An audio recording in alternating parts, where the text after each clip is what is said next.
Ну, я по-прежнему работаю в Кубанском государственном университете. Вот, я работаю, преподаю историю русского изобразительного искусства в школе-студии художника Квашуры. Я работаю, занимаюсь наукой, различные статьи, доклады.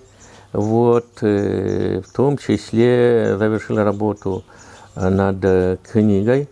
Будем надеяться, что в этом году она выйдет. Эта книга будет называться «Записки атамана Громова».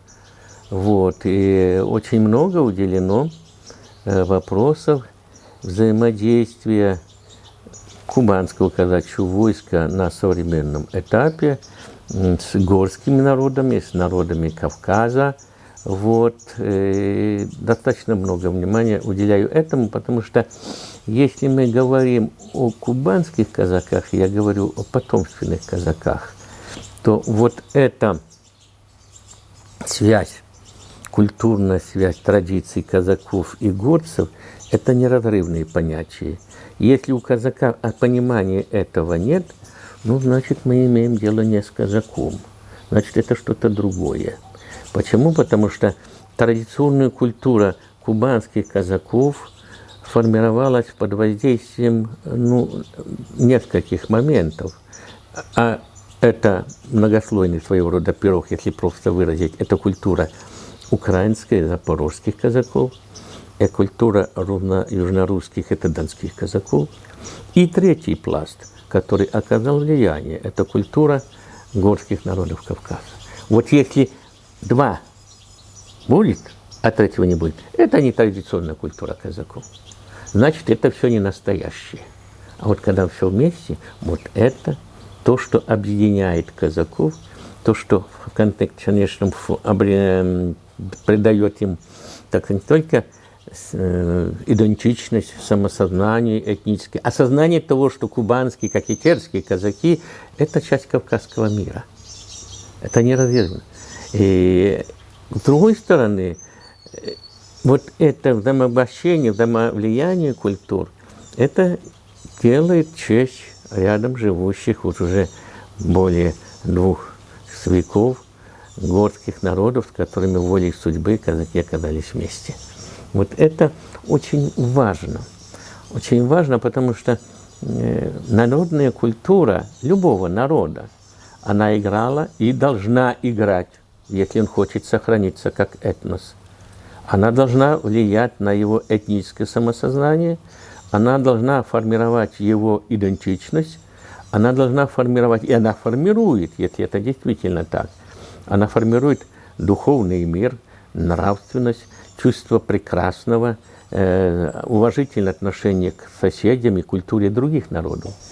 Я ведь не случайно всегда говорил казакам, наша задача с вами свое знать, сохранять и приумножать, передавая другим поколениям. Другую, соседнюю культуру, культуру соседних народов нужно познавать, нужно уважать и брать от них все, что можно взять и полезно. Вот если этим и руководствуется, то все это определяет чего? Это отвечает интересам народов, которые живут рядом. Это отвечает, по сути дела, это государственные интересы. Потому что народная культура, я уже говорил, это нравственность, это то, что сейчас очень важно и актуально. А если говорить о взаимодействии этносов, о укреплении и сохранении межнационального мира и согласия, так это, извините меня, это вообще государственная задача, вопрос государственного значения и важности. Поэтому наша с вами задача, и я всегда говорил казакам и атаманам, наша главная служба заключается в том, сохранять мир и стабильность у нас в регионе, в Северо-Западном Кавказе, если мы говорим об этом. Надо отмечать, что это важный момент в жизни современного общества. Почему важный? Потому что, к сожалению, несмотря на свой возраст, я смотрю в интернет, я выглядываю, я знаю уровень образованности нации, я знаю, что там очень много каких-то взаимных упреков, взаимных обид и вообще такой ерунды, что мне кажется, ну, если понимаю, если ты не совсем сведущий, Если ты слабо разбираешься, ну чего ты вылазишь в это на просторы соцсети, интернет и покажешь свою глупость и ограниченность. Но, к сожалению, этого не получается. Но получается, что вот это становится серьезным моментом для таких же, как малограмотных и несведущих людей. А это не должно не оставлять нашего внимания. Это должно вызывать у нас тревогу.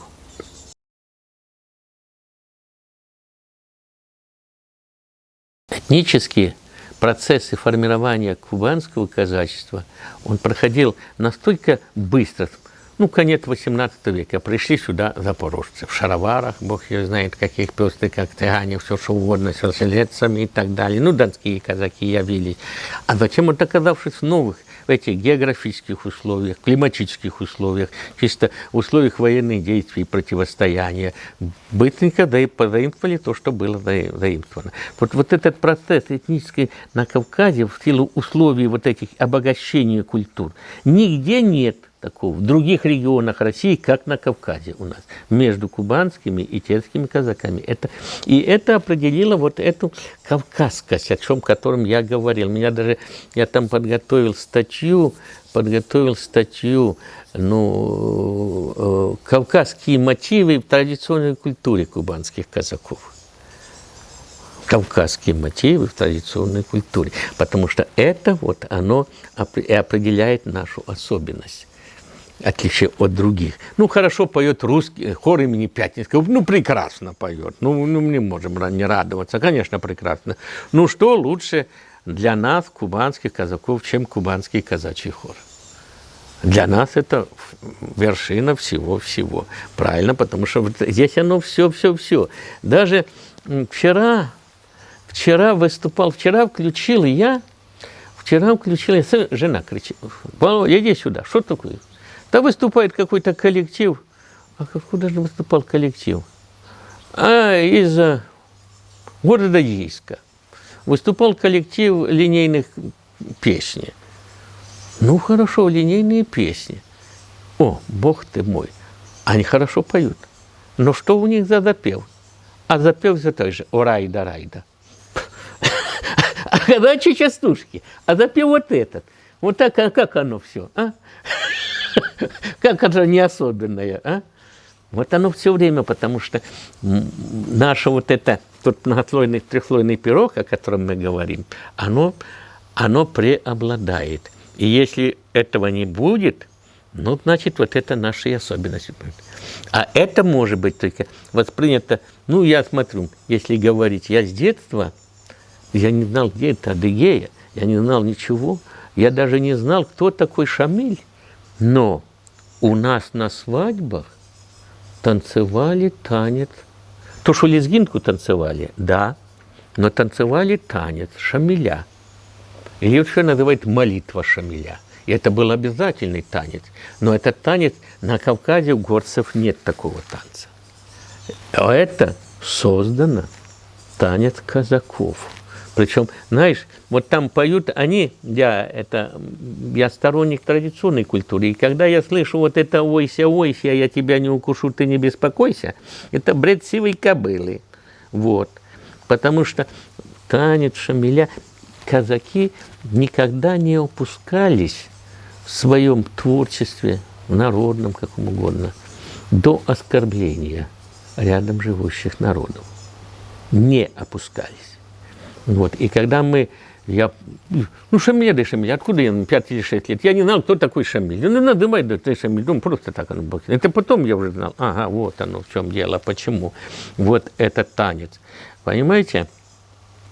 То есть это настолько казаки создали такую свою культуру, в том числе и этот танец, который бытовал только среди них. И он не унижал, а наоборот показывал Шамиля, ну, человеком достойным уважения. Это было вот, может быть, где-то эта личность уже мифологизированная, но это есть, это присутствует, потому что этот танец, он требовал не только, там танцевал мужчина и женщина, там нужно было петь еще песни, которые сопровождала эта песни. Потом я где-то в 70-е годы больше я ее уже не видел и не слышал. Вот это все тогда и определяет, что мы особые.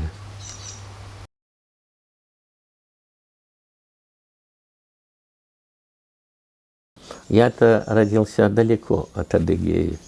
Я родился в совершенно другом районе Кубани. Это Приморско-Ахтарский район, хутор Курчанский. И до конца 50-х годов я об адыгах и слышать не знал. А вот мальчишкой мне попалась книга, где-то в 5 или 6, а может быть, в 7 классе. Это книга классика адыгской литературы Тембота Кирашева, «Дочь Шапсугов». И с той поры вот у меня проявляться интерес к истории адыгов, к отношениям казаков.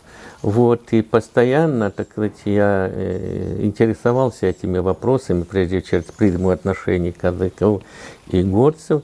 Ну и потом уже в 8 классе, это когда тема касалась Кавказской войны, там был сюжет, связанный с Кавказской войной и с работами. Ну тогда в 50-е годы выходила работа по 400-летию присоединения Адыгеи, двухтомный труд, по-моему, двухтомник «История Адыгеи», я могу сейчас запутать. В общем, начал читать и познавать адыгов. Вот. Одно время, поскольку Адыгея была длительное время в составе Краснодарского края, очень популярна была песня в 50-е, 60-е годы на краевом радио.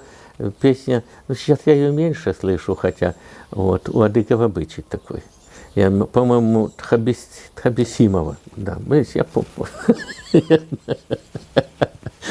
Вот все это ложилось на слух, все это. А потом, вы знаете, мы же живем не в безвоздушном пространстве. Это я здесь живу. Вообще-то я жил, учился в Пашковской, а у нас очень давно, по крайней мере, до того, как мы поселились в Пашковской, жили адыги по фамилии Шаззо.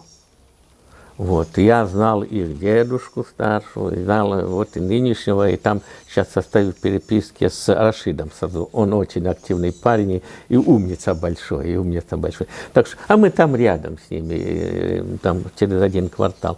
Вот, так что вот через личностные связи. А потом уже, когда стал учиться в университете на историческом, тоже были ребята из Адыгеи. Вот, работать стал на историческом факультете, тоже учились ребята. Чирк Асхат, я не знаю, вы, наверное, должны знать. Асхат, потом Сафер Бей, Людмила Рашидовна Хут, она немножко моложе меня, на доктор и профессор у вас, по-моему, в университете. Вот. Так что мы тут давно и давно познаем друг друга. И в конечном счете, из понимания того, насколько трагичным событием для адыгов и черкесов явилась Кавказская война, вот, то есть фильм такой «Белое солнце пустыни». Там Сухов говорит: «Восток дело тонкое». А я вам скажу, казаки и горцы – это значительно тоньше. И здесь нужно, чем что-либо сказать, а тем более что-либо сделать, нужно 100 раз подумать. Поэтому не случайно, когда мы начали готовить первый съезд в 1990 году, я был председателем съезда кубанских казаков, мы исходили из того, что коренным народом на территории Северо-Западного Кавказа являются адыги.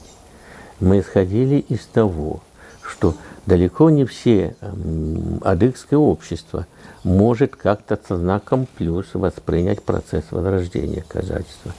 Поэтому нужно было снять вот возможные какие-то подозрения и негативные отношения к тому, что мы проводим. И поэтому, а в это время в Адыгее тоже началось движение за возрождение культуры, традиций. Это известный Адыга Хаса. Его возглавлял тогда, мы познакомились с ним, Абубачир Халяха, доктор и профессор, я не знаю, насколько ваше поколение знаете его, он филолог.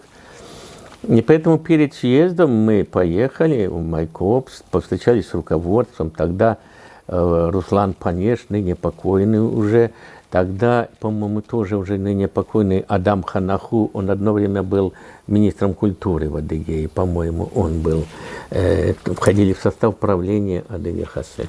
Вот. И мы рассказали о наших целях, задачах, они сказали, так мы за это. А почему они за это?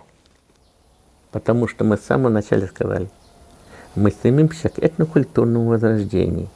Мы не стремимся и не претендуем ни на какие сословные льготы, ни на какую сословную исключительность, ни на какое иное положение. Мы такие же, как и вы. Тогда, так мы же это. И мы очень благодарны. Надо было видеть, когда на первом, мы подготовили обращение, оно было опубликовано за подписью моей как председателя оргкомитета, за подписью Абы-Бачира Цхаляха. И была подпись, по-моему, Адыгея Хаса города Майкопа Куйок, тоже. И она была опубликована. И на съезде мы раздали это обращение, где рассказываем вот это все. Но надо было видеть, ведь мы никого не приглашали. Мы не приглашали власть, ни советскую, ни партийную. Никакую власть не приглашали. Приглашали Адыгу. И когда объявили, что слово «до приветствия» представляется Абу-Бачиру Цхалях, бурные овации. Потому что это наше. Угу.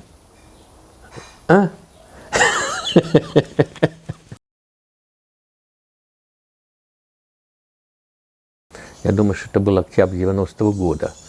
И ко мне постучали в калитку в Пашковской. Я выхожу, стоят молодые ребята. Здравствуйте, здравствуйте. Вы атаман, я атаман. Что вы хотели? Мы из аула Понижукай. У нашему аулу 180 лет. Мы приглашаем вас. Я ни разу не был в ауле. Вот, ладно, и мы поехали с Квашурой, художником. Он тоже связан был с адыгами. Не он, а его отец. Дело в том, что я застал то поколение казаков станицы Пашковской, которые всегда с благодарностью воспринимали помощь адыгов в период голода 32-33 годов. Потому что многие пашковчане, женщины ходили в аулы, выполняли там какую-то работу, белили полы, пололи, что-то такое получали. А Квашура рассказывал, что пасека его отца находилась в ауле Понижукай. И оттуда привозили мед, и, в общем, мы поехали туда. Конечно, я ни разу не был, и так сказать, я ехал в таком ожидании, что как меня встретят. Во-первых, это адыги, это аул, и вдруг атаман появляется тут, что такое, чего. Мы подъехали, а на площади уже были люди, достаточно много людей, а мы остановились в сторонке, не доезжая, думаю, пойду, я пока дойду, я увижу их настроение, как они будут воспринимать меня. И мы идем вместе. Я смотрю, старики в сторонке стояли, а то стояли мужчины и женщины. И вдруг женщина отошла, выделилась от общей толпы и пошла навстречу ко мне. И, подойдя ко мне, она поблагодарила, спасибо, она старше была, спасибо, что приехал, сынок. И провела руками по моей черкеске и сказала, спасибо, что вы сохранили, а мы утратили. Идем мы вместе. Думаю, так, куда же идти? Нет, мы на Кавказе живем. И я пошел к старикам. Поздоровался с ними, пообщался. Потом подошел к тем, прибежало же начальство. Ребята эти, которые меня приглашили, они там представили, местных властей каких-то там, такое дело. Я постоял, и опять пошел к старикам. Как дела? Расспросил. Они жалуются, говорят, нельзя, власти, это еще советские власти не разрешают мечеть построить. Хорошо, там ту-туру. Потом открылся митинг, дали мне слово. Я что же, ладно, хорошо. Выступил, поздравил с праздником, даже где-то пригласительный есть. Я поздравил с праздником, пожелал аульчанам и аулу процветания, всего-всего, и в конце сказал, я очень желаю, чтобы в ауле появилась мечеть. а на открытие мечети пригласите меня. Вот, и вот это была моя первая встреча. А потом уже стали, пригласили на обед.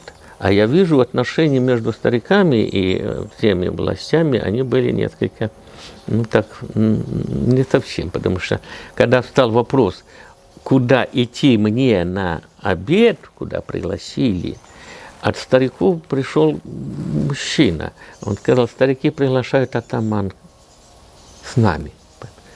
Я пошел к старикам, потому что, надо уважать. Мы же все-таки кавказцы. И потом уже ни разу, уже будучи атаманом, мы неоднократно проводили встречи старейшин Республики Адыгея и Кубанского казачьего войска. Они проводились в крае, они проводились в Адыгее, и в Майкопе, и в Кашихабле, и вообще.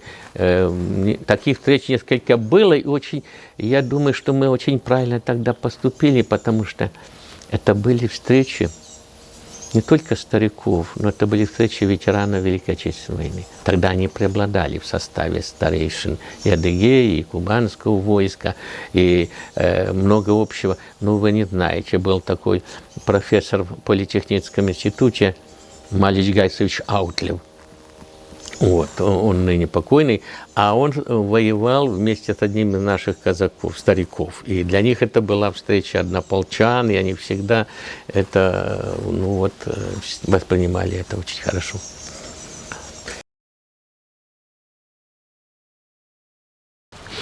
Будем говорить так, при годы советской власти, конечно, о казаках и адыгах не приходилось говорить, потому что казаков как таковых не обозначалось этнически. Они-то существовали, но не обозначались нигде. Но вместе с тем, несомненно, тогда при советской власти шло воспитание, интернациональное воспитание. И нас всех учили так, и в школе нас воспитывали, и мы жили, и никто, так сказать, не поднимал вопрос, кто там какой-то национальности. Это касалось и службы в армии, я служил, там весь Советский Союз служил. Но что интересно, я служил в армии в Астраханской области. Вот было понятие земляков. Но кого включали земляки? Земляки включали весь Кавказ. Армян, грузин, азербайджанцев, весь Северный Кавказ, потому что мы служили вне предела Северного, мы все были земляки. А раз земляки в армии, это значит что? Это больше внимания. Это либо больше кусок масла, либо сахар, либо еще что-то. Это вот свое. Вот это свое. И хотелось бы, понимаете, все упирается через личности, через личные контакты. Вот сейчас мои сыновья, я говорю, и один, и другой, они дружат и с армянами, и с черкесами, и со всеми другими. Потому что заложено это было тогда. И я думаю, что вот это должно передаваться по наследству. Дружба и отношения. Ведь нужно человека уважать за его дела и поступки. А дурных людей у каждого народа можно найти. Но вот честность и порядочность, тем более, что мы на Кавказе живем, а у нас так просто ляпнул и забыл, это не в чести. За каждое слово нужно отвечать. И этому нужно учить. И с той, и с другой стороны. Чего сейчас вряд ли мы можем говорить о молодежи. Серьезного такого. Наверное, потому что вот такое время. Хотя я все время говорю, пообещал, значит, сделай. Сказал, значит, сделай. Значит, выполни. Я весь вовремя. Не сможешь, перезвони. То было время, я вам скажу, когда не думали, кто какой национальный. Мы были, смотрите, нам было лет 10-12 лет. Пашковская станица. Чебийский канал где? Наверное, не знаете. Я же там, возле Тахтамукая. В 4 часа утра мы, мальчишки, на рыбалку. Где-то Чебийский канал, что нам туда надо было ехать? Самое страшное было, нужно было проехать через Дворянский аул, это нынешний Клюстенхабль. Никто там нас не трогал. Ни взрослые, ни дети нас не трогали. Мы боялись собак. Из каждого двора выбегали огромные собаки. И наша задача была на велосипеде проскочить это только побыстрее, пока они сопровождали нас. Никто нас не это делал, не обмечал. Так что вот это было, вы знаете, очень важно, потому что и вот особенно Великая Отечественная война проявила. Войну-то выиграли, потому что дружба была. Я не знаю, как сейчас в школе говорят сейчас об этом или нет, но ведь дружба народов определяла. Вот. И адыги воевали, и русские воевали, и все народы нашей страны. И я всегда привожу в пример два момента. В 2000 году из Соединенных Штатов Америки по моему приглашению приехал казак. Он сам пашковской станицы, Николай Васильевич Дубовский, Царство Небесное ему. Он приезжал нам навстречу, в казачий сбор, мы там встречались, и вдруг мне он говорит: Тамана, повези меня к Старому мосту. Оказывается, он участвовал в обороне Пашковской переправы. Он показал мне место, где был его окоп, где было все. Вот. А теперь, говорит, повези меня в аул Лакшукай. Ну, такого аула нету. А где он? Он на дне Кубанского моря. Да? А что ты, говорю, хотел? Я хотел бы поклониться жителям этого аула. Говорю, а что такое? И он рассказал мне свою историю и свою судьбу. Она трагическая судьба, но она касалась чего? Он говорит, мы же держали эту оборону Пашковской переправы, а все же были мы ученики пашковских школ и города Краснодара.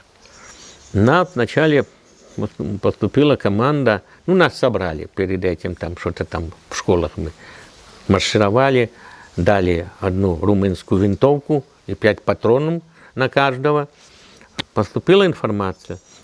В районе Денской станицы высадили десант. Нас бросили туда.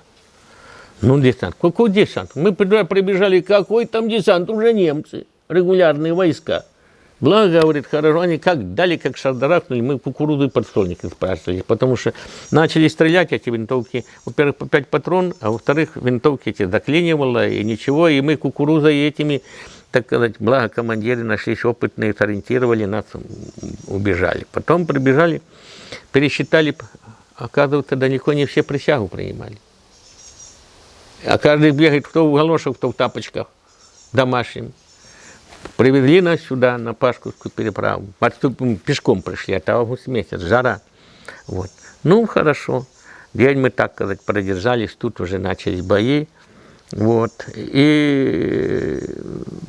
А Пашковская рядом, 1,5 километра вот от этого, как называется, ну, от Кубани.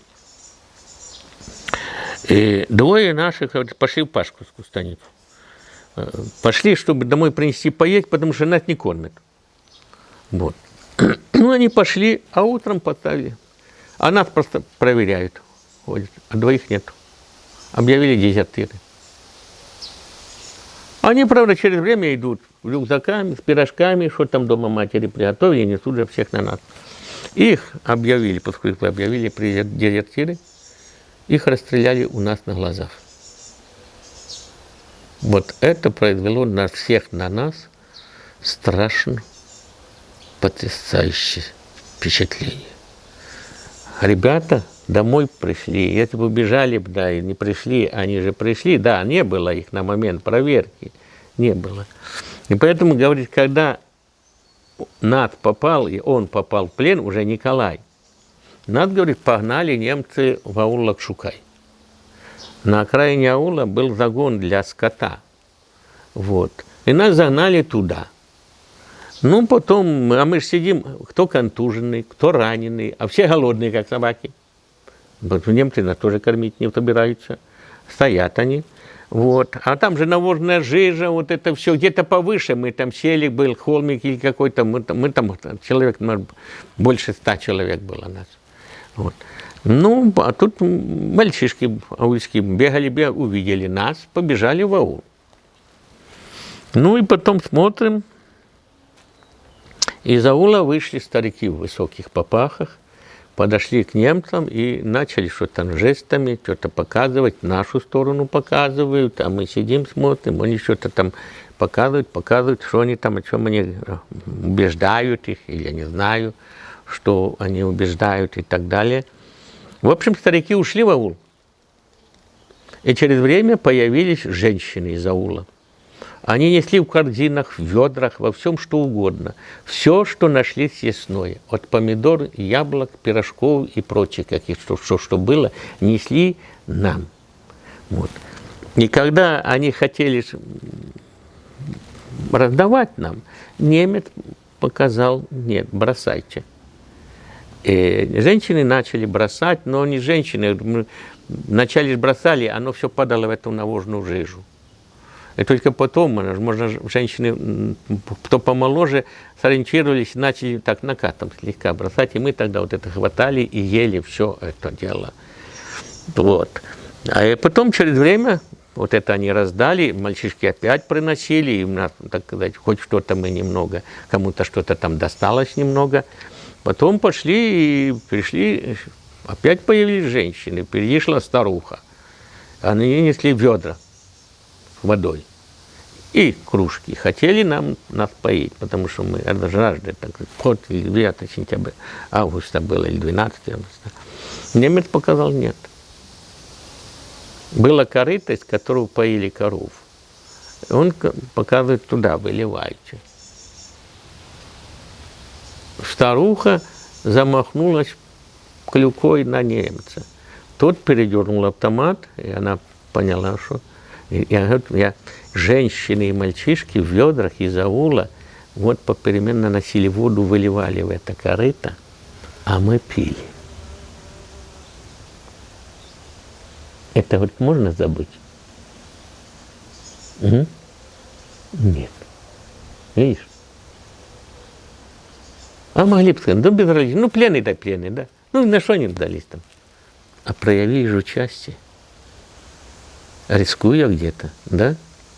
Проявляя добродушие, проявляя вот те лучшие человеческие качества, которые обеспечили нам победу.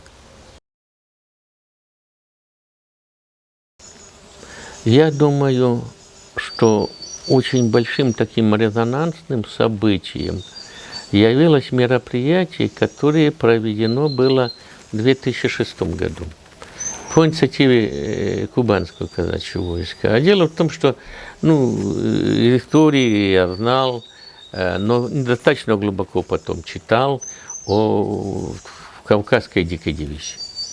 А затем мне попалась в руки книга Опрышка, это из Кабардино-Балкарии историк, вот, о дикой дивизии. Я прочитал ее, вот, и на правительстве сказала: давайте мы все-таки соберем и организуем встречу казаков георгиевских кавалеров и потомков всадников дикой дивизии. Правительство одобрило это, вот, и были направлены письма. Мы почти год готовили эту встречу. Почему? Потому что не хотелось бы, чтобы приехали статисты. А задача стала, чтобы это были потомки и с той, и с другой стороны.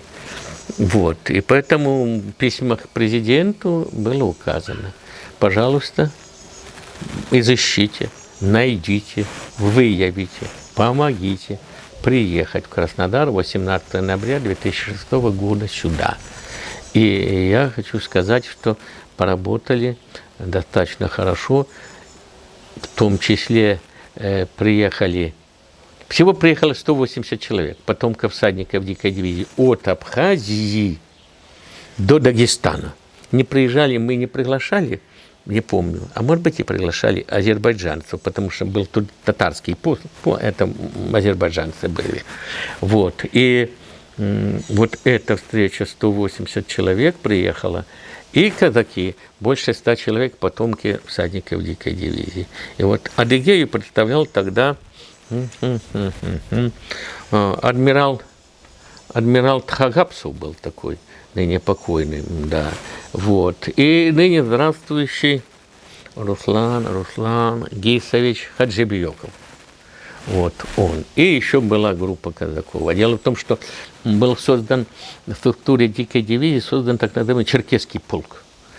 В черкесский полк входили это жители нынешней республики Адыгея, то есть адыги, карачаевцы, абазины, и входила сотня из Абхазии во главе с сотником Лакербаем. Вот. И в этом же черкесском полку, по-моему, 72 казака воевали также, казаки Майкопского отдела кубанского казачьего войска, потому что, ну, надо было, наверное, до революции, вот я почему говорю, мы много утратили, до революции казаки в станицах, которые находились рядом с адыгскими аулами, знали адыгский язык. Поэтому их и брали в полки, потому что они должны были, надо было отдавать команды, надо было, чтобы выполняли все. Это было. То есть теперь этого нет. Теперь этого нет. А да, раньше это было. И поэтому вот эта встреча произвела незабываемое впечатление на всех, когда все дошли ого, в зале кубанского хора. А я попросил Софет Зауркановну, вы помогите, потому что ну, президент Ингушетии Руслан Марич говорит, я пришлю ансамбль Ингушетия. Говорю, не надо, потому что большой коллектив я не продержу. Поэтому я пошел к Софии, говорю, выручайте, вы будете, найдете ваш коллектив, вы будете представлять весь Кавказ. Потому что нужно будет петь гимн дикой дивизии. Потому что будет звучать гимн «Ты, Кубань, ты наша Родина», он написан на Кавказском фронте. И нужно и это. Я не помню, кто, но она нашла певца, я подошел к нему, я не помню, как его зовут, по-моему, Русланчик. Ты, пожалуйста, не подводи, потому что ты в своем лице сегодня мы будем видеть весь Кавказ, от Абхазии до Дагестана. И хорошо, вот этот коллектив, который, я забыл, Ошхан, или как-то так выступал, они чередовались, казачьи песни и так далее. Это было незабываемо событие. Это было воспоминания, это было то, что... А я вот... И был из Абхазии, был Лакербай. Один из потомков сотника Лакербая. А Лакербай, он не был росточком, где-то чуть 1,60 м, 1,70 м, небольшого росточка было, корнет Лакербай. А он дружил с казаком по фамилии Павленко его. А казак Павленко был за 2 метра высотой и так пудов 7 или 8 весу. И есть воспоминания. Сотня пошла в атаку. Вот. Но атака захлебнулась, и нужно было ретироваться. Развернулась и уходила. А с австрияками попали под пулеметный огонь или ружейный огонь. И тоже развернулась. И уходила уже в ближайший листок. Вдруг Лакербай увидел, оглянувшись, что тот его друг казак лежит, он его, оказывается, вот ранили недалеко от окопа встретиться. Он увидел его. И он развернул коня и помчался туда. Прямо к этим вот австрийцам. Подскочил, уложил, потому что он маленький, он не мог понять, уложил коня рядом, положил этого казака поперек седла, повернулся, скакал австриякам, помогал на тене, аж пешили, они не знали такой смелости, не ожидали такой. А он еще ногой им подхватил и поскакал. Уважая это, они не стреляли в спину. Вот этот фактор, один из фактов. Это, конечно, и вот там, на этом съезде, на оргкомитете, была тогда высказана идея, а давайте установим в Краснодаре памятник казакам и горцам, героям Первой мировой войны. Ну, хорошо, все согласились, все главы делегаций согласились, а поручили мне это мне. Вот, и я очень рад, что в 2017 году депутаты Законодательного собрания Краснодарского края выделили средства, свои средства, и в Краснодаре установлен единственный памятник казакам и горцам, героям Первой мировой войны. Это память. Да, и вот еще я сказал, тогда в рамках этих мероприятий были запланированы, мы сказали, что делегации приезжают, А у нас много горской молодежи обучается. В Институте культуры, в физкультуре, МВД, университет и еще. И мы распределили все делегации по университетам, по высшим учебным заведениям, где обучается горская молодежь, чтобы они посетили и рассказали о своих республиках. Я думаю, это очень важно. Я думаю, что любой народ претерпел изменения, как претерпели и адыги. Вот. Ну, что осталось? Вы знаете, это все-таки вот эта норма поведения, которую у адыгов называется адыгахабство. Основная масса, с кем я сталкиваюсь, она в определенной мере выполняется. Это и проявление уважения, и ко всем другим. И если я вижу, что если кто-то вышел, я иду, а адыги едут, и они знают меня, они остановятся, выйдут с машины, поздороваются.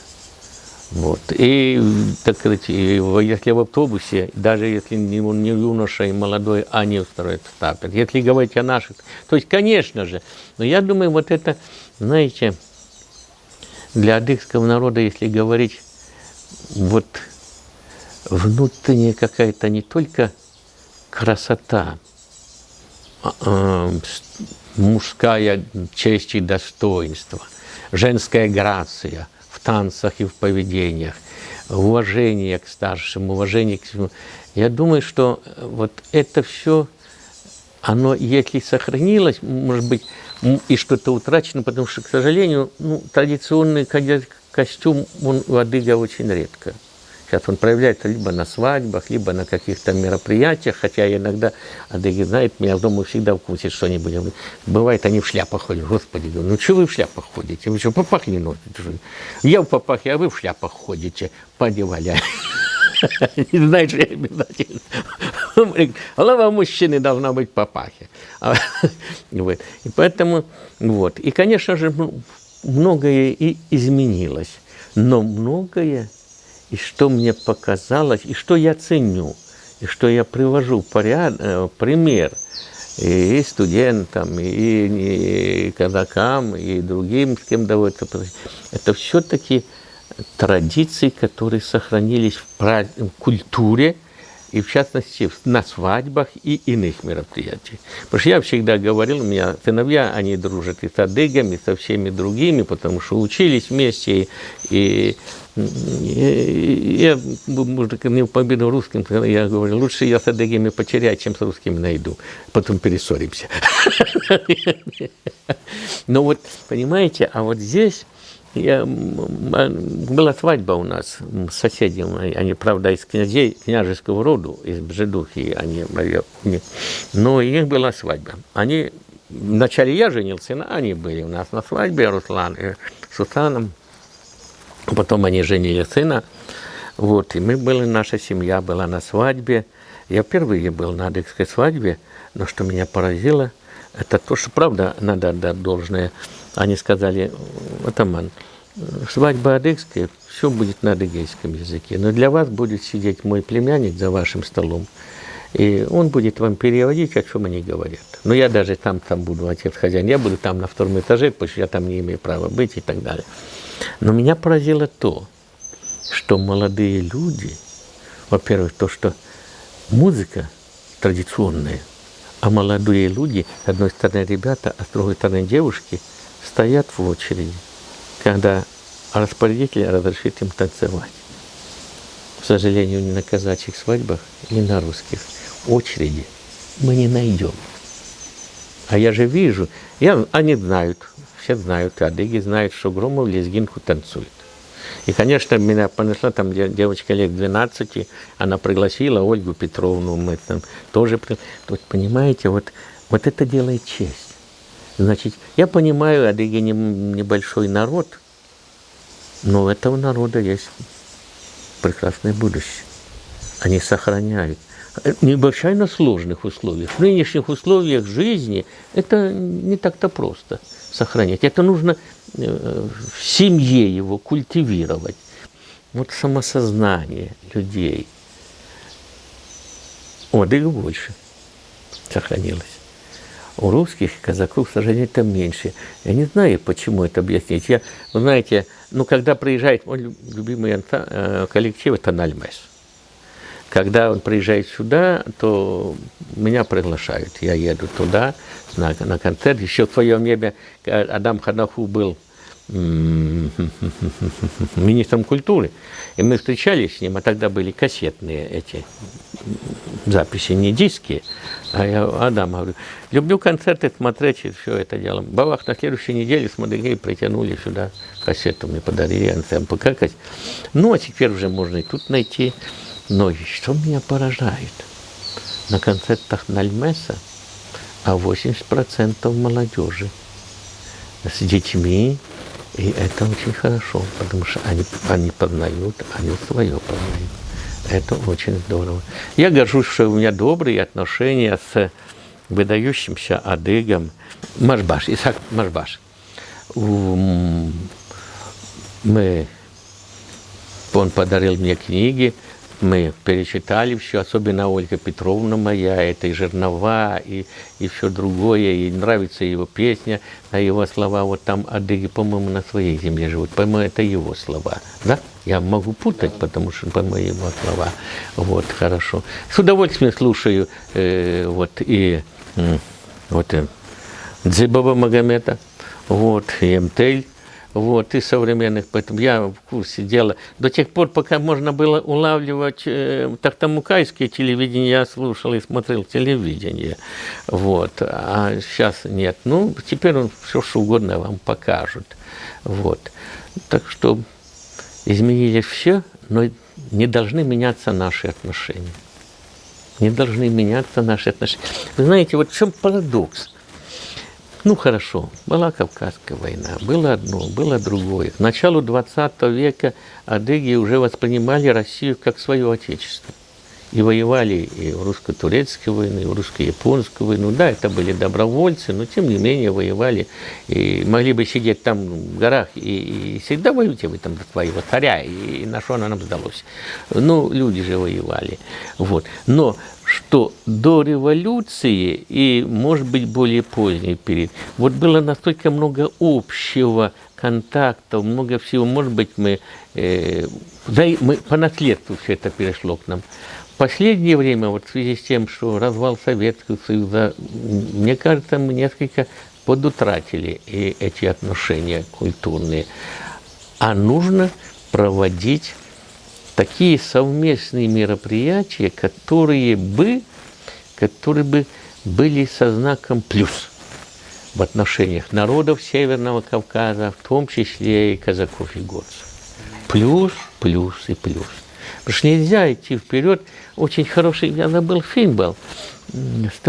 По-моему, он называется «Решла о Шапсугии», при Черноморской Шапсугии, по-моему, «День из жизни аула». Я не знаю, вы смотрели этот фильм или нет.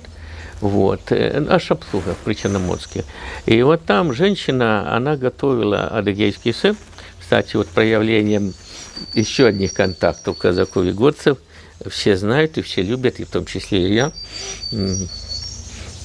казачьи вареники с адыгейским сыром. Так вот, женщина готовила адыгейский сыр. Она готовила, и она рассуждала. Она сказала очень хорошие слова. Нельзя все время идти вперед, оглядываясь назад. Надо помнить то, что было, но идти вперед. Найти вперед. Вот такова наша общая судьба и наша история, наша и трагическая, и героическая, потому что адыги воевали и Первую мировую войну, адыги воевали и Великую Отечественную войну, адыги поднимали вместе с нами экономику, и сейчас живем, и дай Бог так жить. Вы знаете, я думаю, что очень хорошо. Я с уважением отношусь к народам, исповедующим ислам. И я очень благодарен, что в свое время, когда в Адыгее, в центре Майкопа, открывали мечеть, Аслан Алич пригласил меня. Я присутствовал. вот, и дали мне слово и приветствовал, вот. А я знаю, что недалеко, ну, правда, давно, я присутствовал, собирался вот на той неделе побывать, но очень душно, а я как атаман не могу появиться в гражданском костюме. Я должен быть в Черкеске появиться. Владыка Тихон, нынешний глава Майкопской адыгейской епархии, приглашает меня. Я знаю, что там рядом строится и завершает работу по строительству православного храма. Вот. И недавно я встречался с владыкой Тихоном, и он также хорошо отзывался о тех отношениях, которые имели место быть. Потому что они должны быть вместе. Они должны, когда духовные лидеры рядом вместе, то тогда уже и прихожанам должно быть следовать их примеру. Следовать их примеру. Вот. И я думаю, что вот понимание того, что Бог один, мы только, может быть, с разной стороны на него смотрим, видим, но, по крайней мере, мой друг Ким Мамиёк, он был начальником, был одно время главой Адыгейска, был, или как он, Адыгейска, сейчас он как Адыгейск называется город, потом он все время, когда меня поздравляет, так, у нас один Бог, мы только по-разному смотрим, но вы знаете, атаман, на левом берегу у вас друзья. Так я никогда не сомневался, поэтому, и вы знаете, вот я просто еще один пример, насколько, ну, с пониманием относятся. Был такой случай. Ну, владыка Тихон обратился к нашим каким-то предпринимателям, попросил цемент на строительство того храма в Майкопе. Ну, хорошо, ладно. Он пришел ко мне, этот предприниматель, говорит, куда цемент девать? Я говорю, ну так не мне же, мне нужен Майкоп вести. Я звоню владыке. Владыка, вот тут вы просили, мы нашли 30 тонн цементу. У вас есть куда его высыпать? Он говорит, нету. А куда же его девать? Неужели его ничего нету? Да нету. Мы же в мисках, а это насыпом. О, Бог ты мой. Тогда я понял, там есть представитель Краснодарского края в Адыгее, я сейчас не помню его, как зовут, я ему говорю, слушай, найди там кого-нибудь, кто может решить проблему эту. Он мне дал фамилию, забыл, где-то в телефоне записано даже.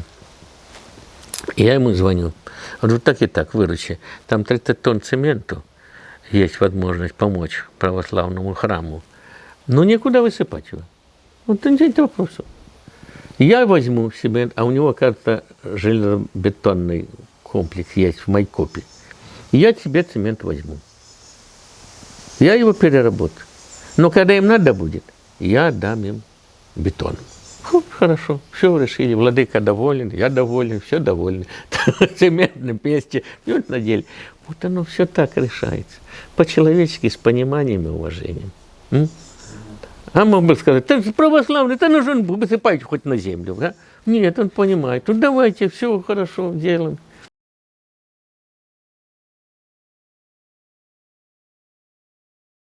Я просто хочу вам напомнить, и тем, кто будет смотреть. Я 17 лет возглавлял кубанское казачье войско, первый в России казачий генерал, но когда я оставлял эту должность, решением войскового сбора кубанского казачьего войска, я наделен полномочиями представлять кубанское казачество в взаимоотношениях с народами Северного Кавказа. Так что я вот этим полномочиям. И потом, вы знаете, мы должны отметить и возрождение казачества, и возрождение адыгского этноса, и возрождение культуры, традиций. Все это мы прожили очень сложный период. Очень сложный. Я имею в виду Россия. И адыги, и русские, и казаки, и все другие. Очень сложный период. Кавказ балансировал на грани межнациональных конфликтов, межнациональных отношений. У нас Николай Игнатьевич Кондратенко, губернатор, вы, может быть, слышали. И когда он узнал, что в уставе нашей казачьей организации обозначено носить традиционный костюм черкесский и кинжал, он вскочил и говорит: так это они там перережут друг друга. На что начальник милиции тогда, генерал Разин был такой, царство небесное, а это было на заседании крайисполкома, регистрировали устав. Он говорит: Николай Игнатьевич, ну вы представляете, казаки будут ходить с деревянными кинжалами. Да их же народ досмеет. И поэтому, возглавляя войско, я всегда определял и говорил о том, что нет, это главное наше – сохранять межнациональный согласие, сохранять межнациональный мир. И я должен постучать по дереву, вот по палочке. Ни разу между адыгами и казаками конфликтов не было. А это стоит многого. Это стоит много, вы знаете, вот недавно, ну, я на добрые отношения с первым президентом Асланом Алиевичем Джаримовым, вот, и Асланом Китовичем Такушиновым, ему вчера день рождения было, я поздравил его. Приятельские отношения были с Сауменом Хазретом Меджидовичем, вот. Но Россия переживала период вот в эти 90-е годы, когда межнациональный мир и согласие, территориальная целостность России определялась не федеральным центром. Федеральный центр далеко не всегда был в курсе наших проблем, а то иногда и допускал непродуманные действия. Но сохранились вот позиции этих лидеров республик.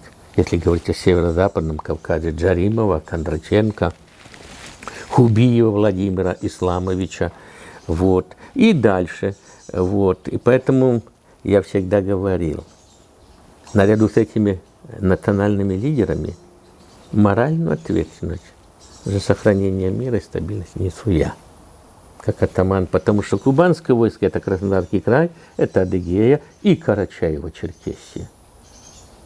А теперь зададимся вопросом. Если говорить к 90-м годам, когда террористические акты были везде, на северо-восточном Кавказе, но их не было в Карачаево-Черкесии, в Адыгее и в Краснодарском крае. Наверное, свою роль сыграли вот эти позиции тех лидеров, а, наверное, и моя. Почему? Потому что когда федеральный центр потребовал от меня советского доцента послать добровольцев, казаков воевать в Чечню, я сказал: нет, вы не знаете, что значит казаков, да еще втягивать в этот конфликт. Значит, вы не понимаете. А не понимаете, так вы идите, пока я атаман, этого не будет. И это знал весь Кавказ. Поэтому не случайно я почетный гражданин аула Учкулан, который мне дорогой, когда Кубань течет. Я почетный гражданин Урупского района. А 2 недели назад мне привезли свидетельство удостоверения, что я почетный гражданин Карачаевского района, Карачаево-Черкесской республики. Приятно. Помнят, значит, люди. А я уже сколько, 14 лет не атаман. Значит, люди помнят и благодарят. Я все время неоднократно, вот вы же знаете, я работаю на историческом факультете, я неоднократно все время говорил. Я понимаю, что проблема очень сложная, но я все время говорю и продолжаю говорить. Если бы я, может быть, чуть помоложе, я бы добивался бы, конечно. Но я всегда говорил, что нужно изучать историю народов Кавказа, поэтому нужно добиваться создания на кафедре, на факультете, на историческом факультете нашего университета в качестве специализации выпускников – это история Кавказа. Никто никуда не денется. Ни Северный Кавказ, ни Армения, ни Грузия, ни Азербайджан. Но мы должны знать историю этих народов. Мы должны знать культуру этих народов. Мы должны знать их настоящее и прошлое для того, чтобы готовить и достаточно квалифицированных специалистов. Проблема сейчас почему? Потому что нет людей, которые бы разбирались и очень осторожно подходили. Очень осторожно подходили к ситуации, к положению Я бы сказал, о чем я бы сказал, очень тонкая, тонкая, тонкая. Вот эту тонкость нельзя превращать во что-то такое. Нужно все учитывать и взвешивать. К сожалению, наш федеральный центр далеко не всегда принимает взвешенные решения. Далеко не всегда принимает взвешенные решения. И меня это беспокоит, меня это где-то, если угодно, может быть, и раздражает. Вот, потому что, нельзя, как я их называю теперь, креативных. Они расселись, 3 на 2 не разделят, а уже что-то там решение. Они тебе такое напринимают решение, что потом не расхлебаешься. Все упирается в интеллект, в знания, и истории, и культуры, и традиции, и всего-всего. Неважно, это касается казаков, горцев, и вообще живущих народов. Все это нужно знать. Кавказ нужно знать. И тогда оно все будет нормально. Но что меня беспокоит? К сожалению, наша молодежь мало знает, наша молодежь мало читает, наша молодежь, потому что я всегда рекомендую, бывает таксисты, вижу 0,1, ага, я еду. Маша читал, как так, а что вы тогда читаете? Ладно, да откуда? Из Дагестана. Хорошо, из Дагестана, ладно. Марьям Ибрагимович читал роман «Имам Шамиль»? А кто такая? Тогда ты не из Дагестана. Такой, не читают они. А раз они не читают, то они вот это будут сюда заглядывать. Это им проще.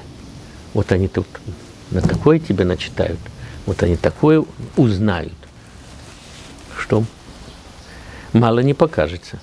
Вот в чем дело. И поэтому, конечно же, молодежью надо работать.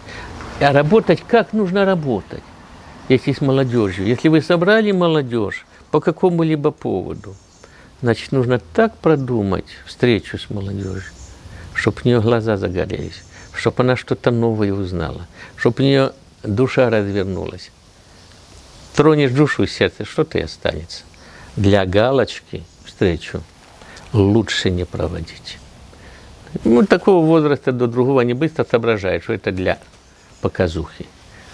Вреда будет больше.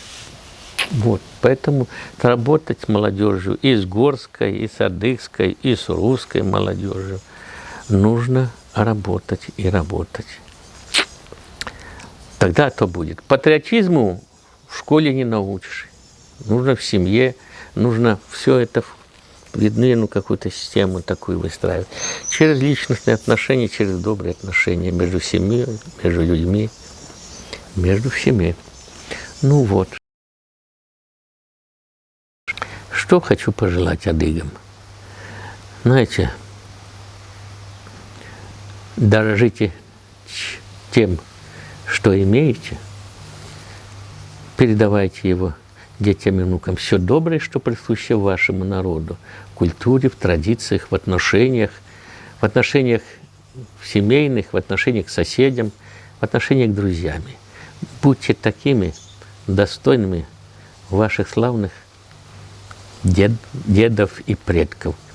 Когда мы говорим о черкесах, это значит стать, это значит воин, это значит доблесть, но это и доброта и отзывчивость. Мира, добра и благополучия. Слава Адыгее!